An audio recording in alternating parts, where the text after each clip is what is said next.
So today I run into another problem. It's not a beautiful day out, but the weather says that it's going to be beautiful in a couple of days. I'm trying to get the boat motor ready, and motor's not starting. So what I need to do is pull the carburetor and get it cleaned out. I have an old two-stroke Evinrude 7.5, and this motor likes to start and run pretty good most of the time. But I need to run it dry, and I did not do that. So now I'm pretty sure that I have a little bit of dried oil in the carburetor, and instead of fighting that while I'm out on the water, I'm going to go ahead and pull the carburetor, clean it. We're going to double check all the gaskets, and I'm going to show you guys how to do that. So we're going to go ahead and get started on that.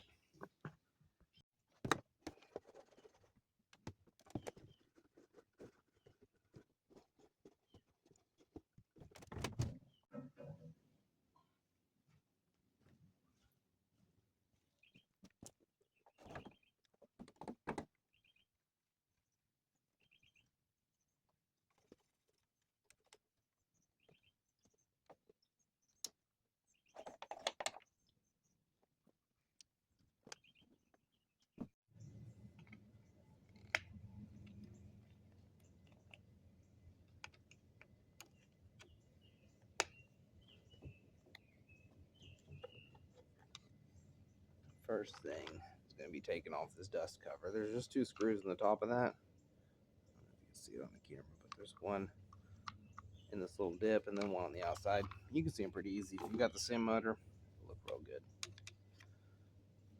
I always twist the throttle open a little bit, get some more of this stuff out of the way. That little flap is the safety. You should get it out of your way right there. And then these two screws right here and here are the two that hold the bottom of the breather cover on. So I break those loose, take them out.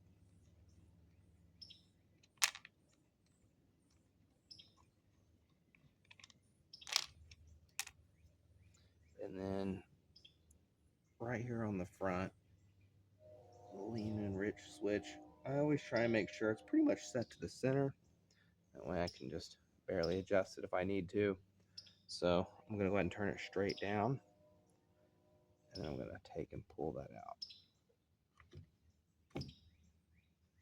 Now, once I've got that out, I have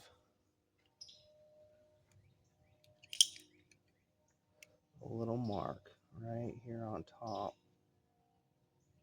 Just make a little tiny scratch mark so that I know exactly where to line that back up.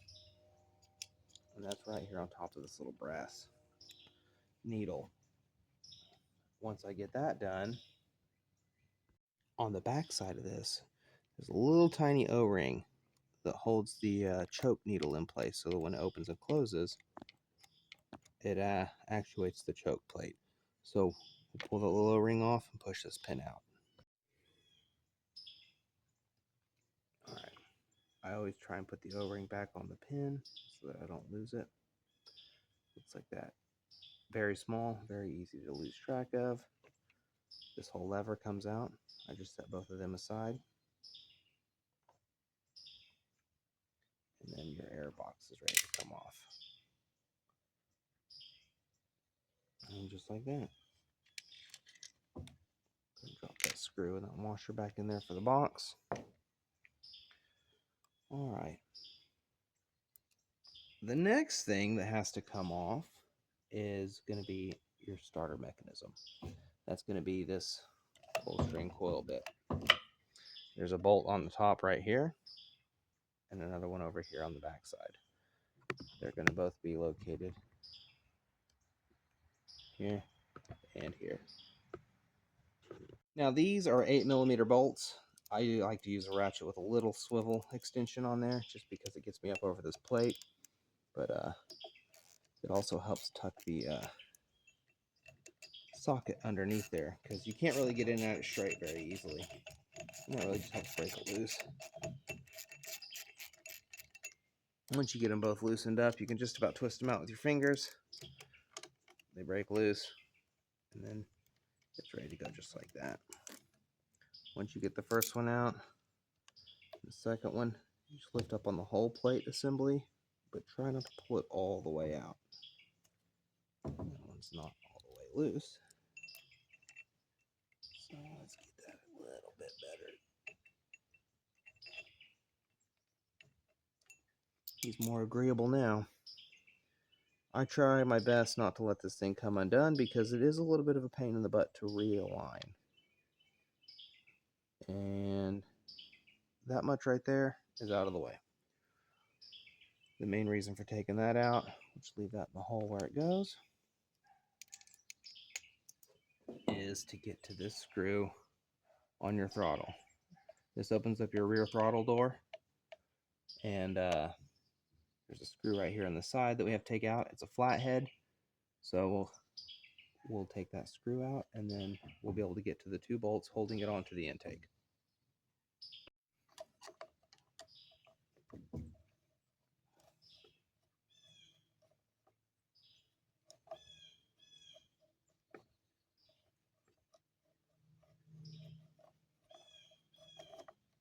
Oh, man.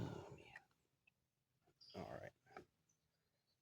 There's a washer on the back side of this screw. I try my best not to lose that. And then you can just take this little plastic piece here and slide it, typically, over and up. And then drop your screw.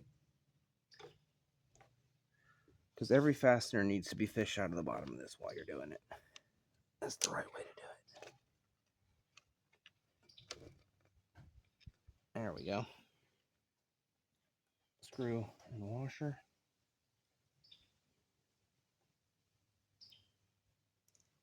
We'll set those aside. And then disconnecting the fuel line. I have a zip tie on there, so we'll just be cutting that off and putting a new one on. And then we'll get these 2 bolts off of here.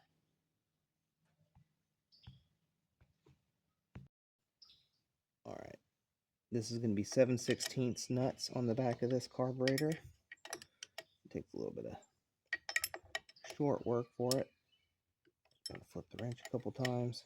If you got a nice ratchet wrench that fits in there, that one works good too. But the box end gets a little tight, so we'll leave the open end on there. That's loose enough for the old fingertips. Let's get this side going.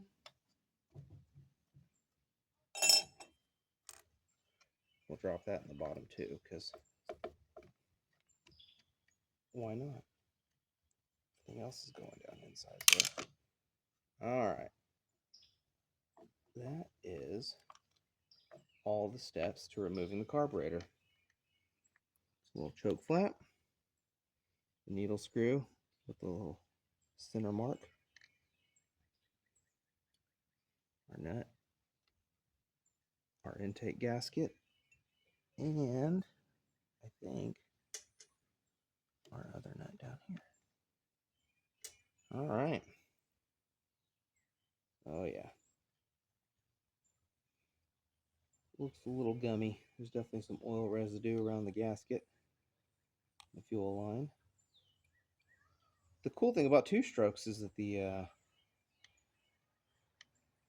oil typically changes the color of the gas, either red or blue, green, some kind of in between somewhere in there, but you can always tell when it dries up it has a really crusty color. So we're going to drain this bowl. We'll take the bottom of it off, and then we'll take the screw out, and we'll spray these ports out until they're clean, and then get it hooked back up.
So here we go. The front of the intake gasket is just like this here. You really want to look for any tears or cracks.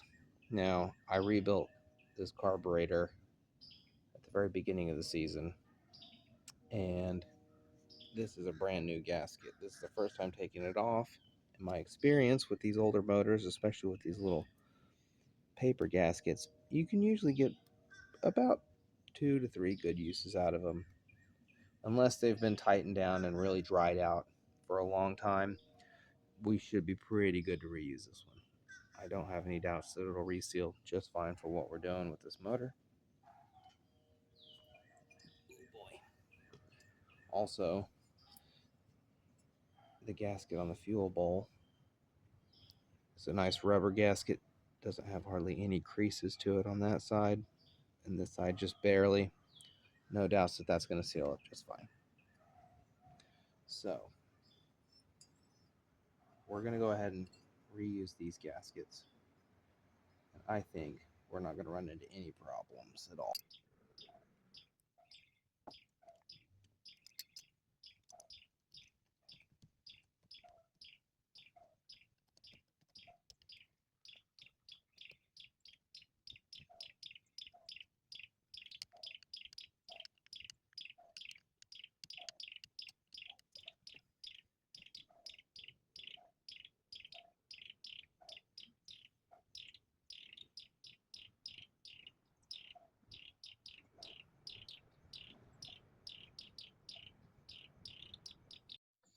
All right. Now putting the carburetor back on is basically the reverse of taking it off. You want to get it in there. The hardest part about the whole thing is getting this nut back on this side.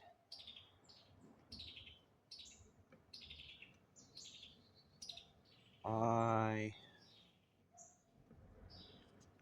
try and just get it in there with my fingers and hold it from the top and the bottom,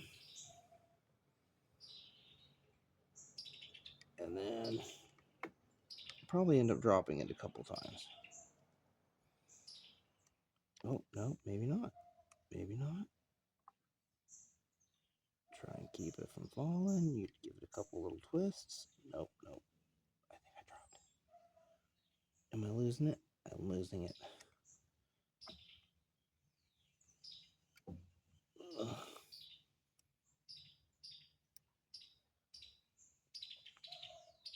There's an easy way to do this. I'm just showing you the hard way. Because if you're asking me how to do this, the hard way is probably how a lot of it's going to end up going. There we go. We get it on there. We get it started. Look at that. That easy. All right. It doesn't have to get tightened. We just got to get it started. Do the same thing with the other side. Spin them on there.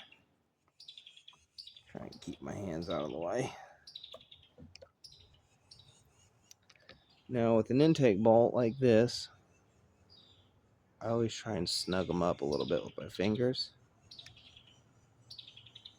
And when they don't get any snugger with just your fingers, and you can't get any more wiggle out of it, that's when you take your wrench and you go ahead and start tightening them down. So just a little tiny bit at a time. A turn here, flip over and put a turn on this side. Turn, turn. And I just like to alternate back and forth until it gets nice and snug, because that way you can make sure you're tightening it down pretty evenly. And when it feels pretty snug, you don't want to crank it down insane, but you know, if that's tight, you know it's not going to leak. Pretty much tight enough. Just use a little bit of judgment on it. next thing I'm going to do is we're going to go ahead and wiggle this door bearing back on. I'm actually going to take the screw and the washer out because I don't want to take them back out of the bottom again. That leans right in there like that. We'll line it up over here where it goes. Go ahead and close the throttle for this part so I can lean it forward a bit. Now, the first couple times I did this, I forgot that washer, believe it or not. So now I'm pretty good about not forgetting it. Put the washer on, get it lined up in the hole, and then reach through here. We're going to tighten that screw up.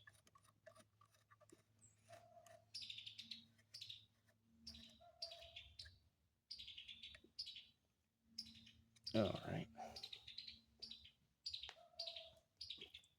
We'll put the big screwdriver on there. Extra tight. Got enough wiggle. And it still moves with the throttle real easy. That's what we're looking for right there. All right, so now that that's all back in place, we can take and set this back down where it was. It takes a little bit of wiggling. A lot of times the bottom pops out, so you just gotta get it set back in there. Open that door a little bit.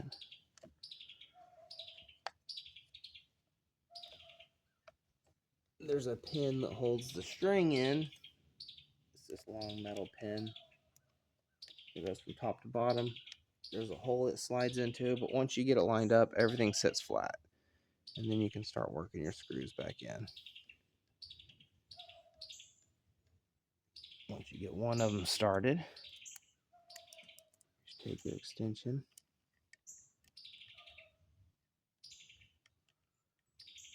twist them down, no big deal. Twist this one down.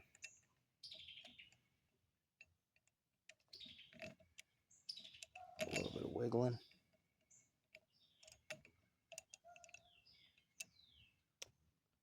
Flip the ratchet over.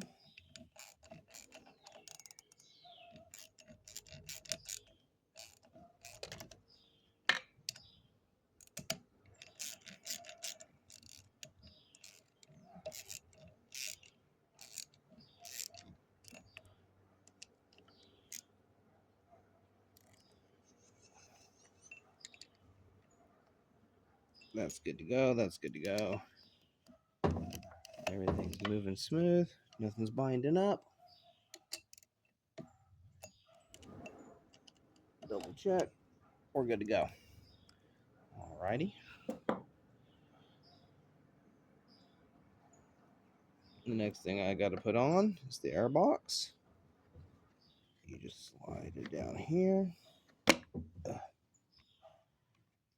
Push it back in place.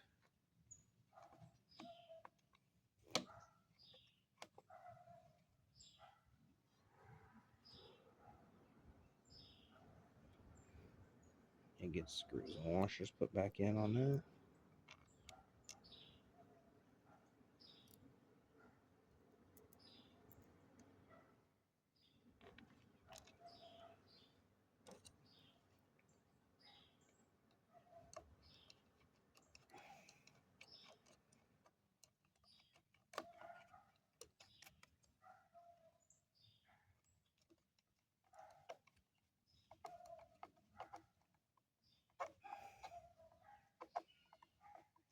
All right, the final bit, I will slide my screwdriver between here and here and push.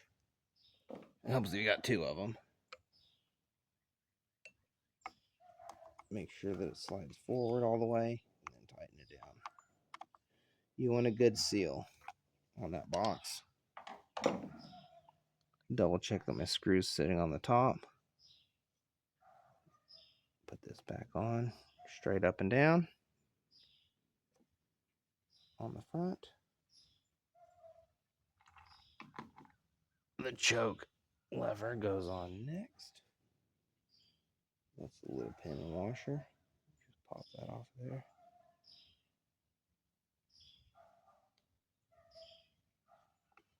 Slides through there.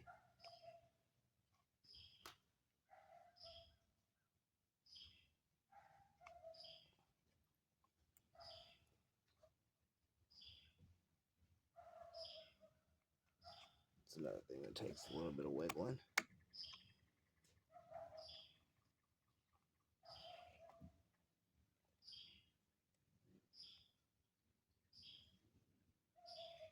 One piece you don't want to have to, well, there it goes. Fish out of the bottom.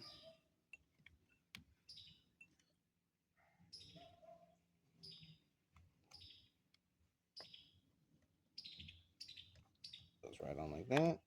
Check it. And then your fuel line pops on there. Just like so. Once you get your fuel line nice and tight.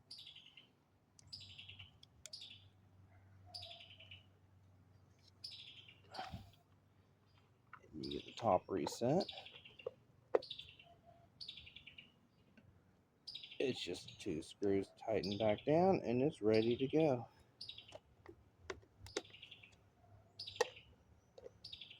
The carburetor is really simple. There's not a lot of parts to it. The rebuild's easy if you have to get a rebuild kit for it. It's literally just 2 gaskets, 1 O-ring, and the float. And the float and the needle's pretty easy assembly. Since I replaced it so recently, I didn't take it off. Everything was moving freely. It didn't seem like it was gummed up. So that's that. So now that we got the carburetor all hooked up, we got the fuel line back on, we got our choke hooked back up, we got our starter bolted back down, everything's set back the way it was. Go ahead and put it in the water. On this motor particularly, there's not the dual pickups on either side, so you can't really use the boot. The water pickup's actually on the other side of this. There's a hole, and right on the inside of that is where the impeller shaft sits. So as long as that's submerged, we're good to go. And then, of course, our water pump's going to drain right back in there. We'll give it a couple extra pumps to make sure the bowl's full. As soon as it gives us resistance, should be good to go. Pull the choke. Turn the handle to the start.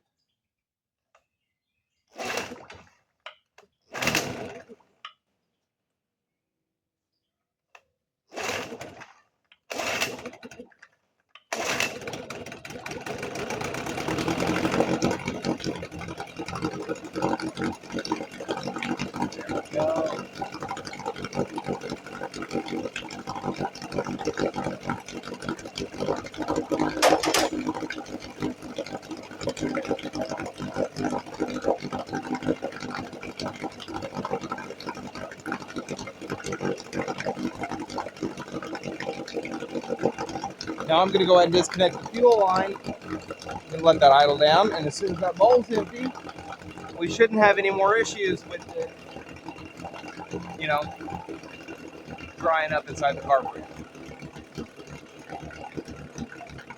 And it sounds like it's about to go.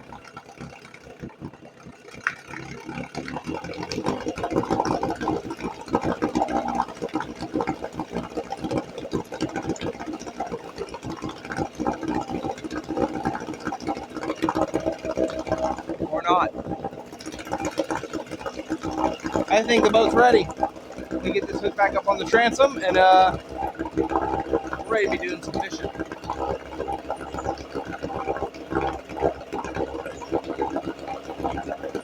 If you got a good running engine, the best thing you can do is make sure that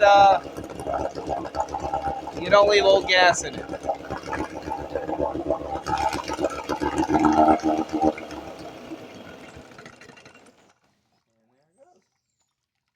Been the carburetor rebuild on that Evinrude 7.5. Hopefully that helps anybody out there looking on how to get their outboard engine started a little easier. The carburetors on a lot of the outboard engines, especially the older ones, are going to be pretty similar. It's kind of the same deal. Get it off, get some of the gaskets replaced, make sure that your jets are clean, make sure the needle's clean and doesn't have any wear on it, and then just reassemble it the same way you took it apart. Most of them are just about 2 to 3 gaskets, an O-ring. It's pretty self-explanatory as you take it apart. Handful of screws, just lay everything out in the same way it came off, and it goes back together the same way. If you got to take pictures, that helps. But yeah, there was only a couple little videos of the 7.5 whenever I was trying to figure out how to do mine. So if you have an Evinrude and it's an older, early 80s model, hopefully this one helps. I guess if I have to do anything else to this one, I'll go ahead and post some videos. But you guys stay tuned. I hope this helps anybody out there looking for, looking for something to help start their motor a little easier. Take it easy, guys.